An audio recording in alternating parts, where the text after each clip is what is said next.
مر الزمان تألقا، وأضاء للدنيا طريقا مشرقا، وهدى من الرحمن يهدينا به للصالحات وللمكارم والتقى.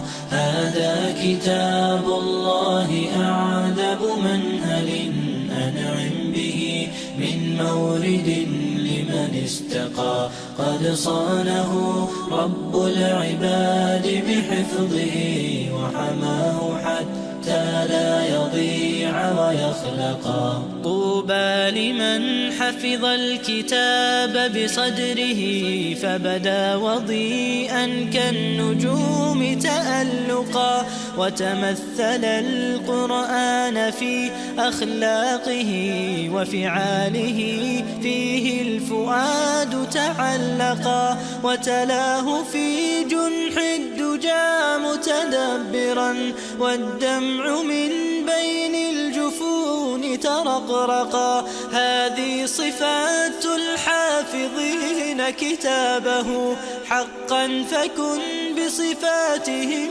متخلقا. يا حافظ القرآن رتل آيه، فالكل أنصت للتلاوة مطرقا. يا حافظ